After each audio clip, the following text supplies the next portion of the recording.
Hey, welcome back to another Patreon lesson.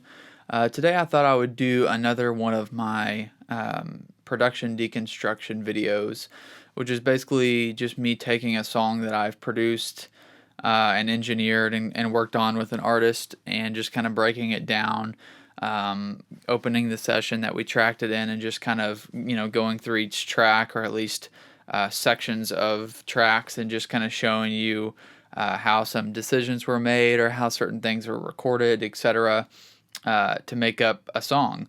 And I'll talk some about drum stuff. I'll talk about some production tricks, just general processing stuff, quite a few things. But I think it's beneficial, all around, just to kind of see how people do things. I know I always love to see just kind of the behind the scenes or whatever of particular songs that I might enjoy, or even things that I don't enjoy, just because it still helps you kind of just understand, new ideas or new ways of doing things. So, anyways, this is really fun for me too, just to kind of like go back and revisit. A song like this was actually tracked back at the beginning of 2020.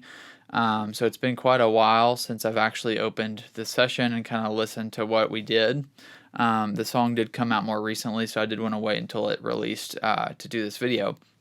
And so speaking of that, the song I'm going to be doing this on today is called Fading Out, Epilogue, and it's by a Nashville-based artist that I worked with and still work with called Touma.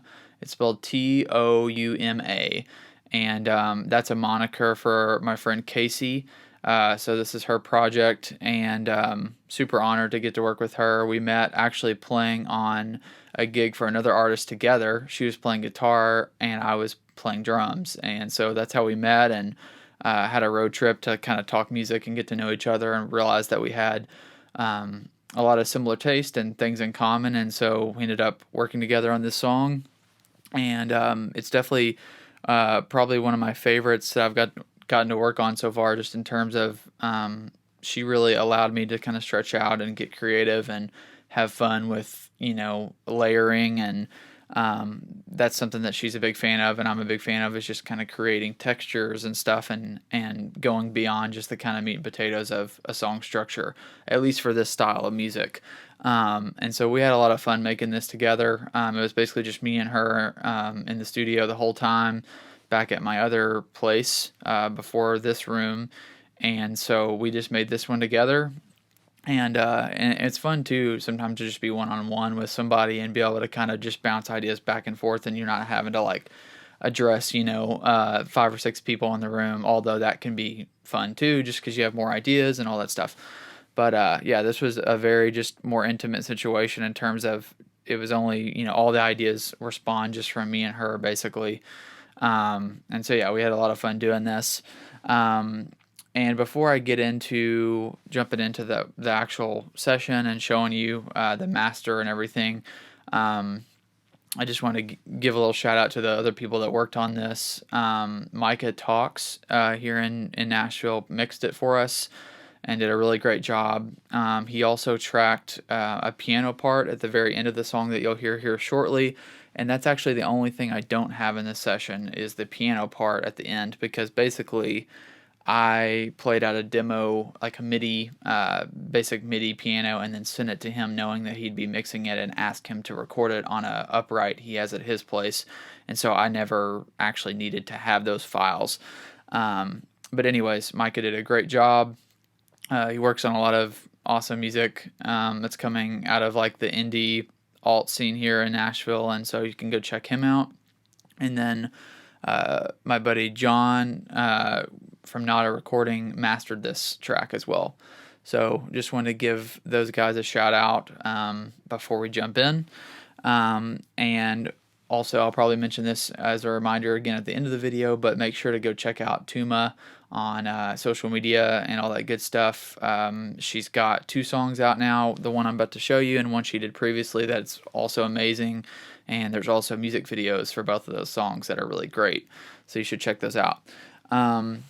So what I want to do first is just show you the final master. So I think it's beneficial, or at least in my mind, just to kind of hear what we're addressing, So I'll play the master file So this is, as the song stands out in the world now, and then basically we'll start back at the beginning and I'll work my way through the tracks just so that you have a clear side of, referencing like how everything is sitting so you can kind of hear what it ended up as, and then we can kind of work backwards a bit. So I'll go ahead and do that now. So this is Fading Out by Touma.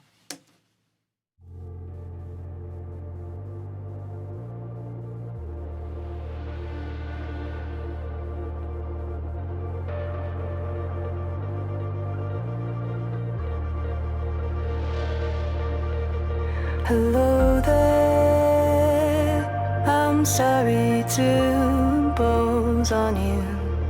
I just started thinking that I'll never love somebody new. And I can see where I wanna go, fading into the blue. I'm waking up in a dream, and I'm killing the news. And when you draw a line in the sand, I'll say what you wanna hear. A quiet side of the hand, and I begin to disappear. And you can say you don't want to say, you don't need to say, you don't know my name. And I keep fading out, and I keep fading out.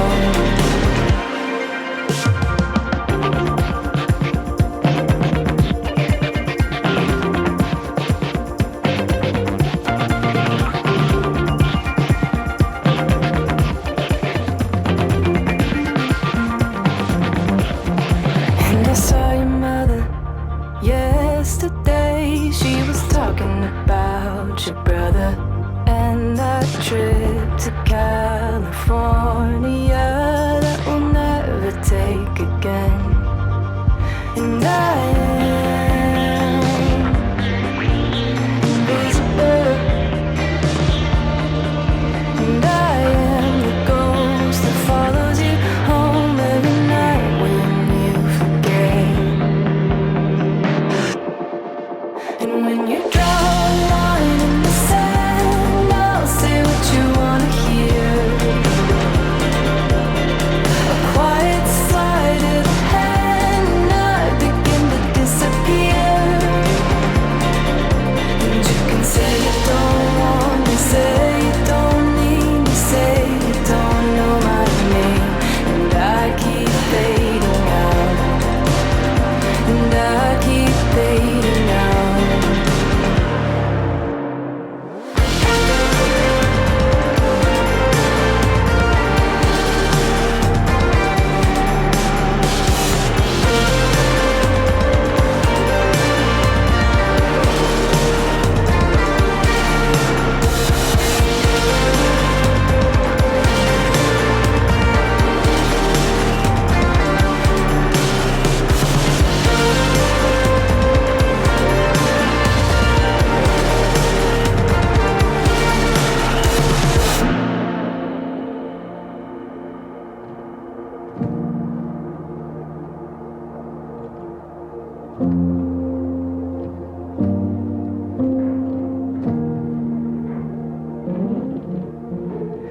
I guess I'm glad to notice.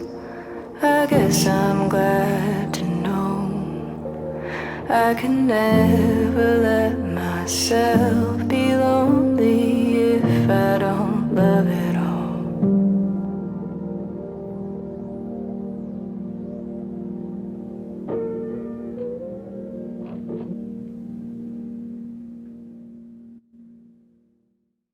All right, now that you've got to hear kind of the final end product, I'll start jumping in the session, just kind of going maybe section by section. I was trying to decide, what made the most sense, either to go by section of the song or by section of instrument. I couldn't really decide which one would be easier, so I decided just to kind of go by instrument. So I'll just kind of build up the track and go through things in the way that I see, which would be kind of starting with the drums and percussion, then going to like bass, guitars, keys, etc., and then vocals.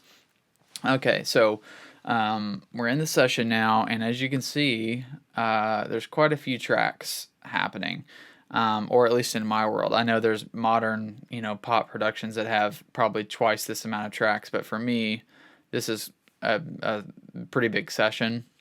Some of this stuff did get consolidated down a little bit before sending, files for mix, but in general, there are quite a few layers going on. And just to note, this is basically how I left off with my rough mix. So once I get done tracking and producing a song and kind of adding all the finishing touches, I'll just kind of create a general rough mix. I don't spend too much time. I just make sure it's, generally, representative of the song so that the mixer kind of knows where everything goes, even though it should all pull in together, just to, be safe, and also just give a very general like style or vibe of what we're going for. So obviously this is not going to sound just like what you just heard after it had been mixed and mastered, but it's not like anything changed too drastically. It was just, a better sounding version of this, and then with the piano at the end that you heard. So as mentioned, I think I'll scroll down here and start with drums.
So, yeah, a lot going on in this song. There's a lot of kind of specific, like, I've said it a million times, I feel like already, but there's just a lot of texture things happening. And then a few of the more, like, melodic things just to kind of even out the contrast so it doesn't just feel like it's all percussive.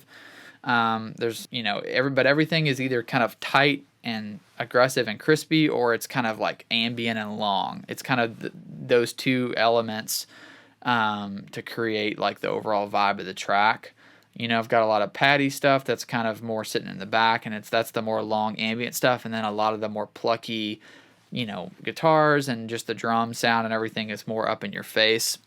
And then with the vocals, just kind of going with that like, hi-fi pop sound that's more up front, that you hear on a lot of more modern pop things, and blending it with guitars, so it kind of pulls it back into like the indie world. And yeah, I'm super happy and excited about how this song came out. Yeah, it's like I said at the beginning, it was an honor to work with Casey on this, and really appreciate her just like letting me kind of stretch out and just try new things. There's a lot of like things I learned on this song of just like, oh, I'm gonna maybe use that again because that really worked well, or accidental stuff like with that piano arp, just kind of with all the delay, like that was kind of an accident. So yeah, super fun to just kind of like explore on this one. Appreciate her letting me do that, and I think it turned out really great.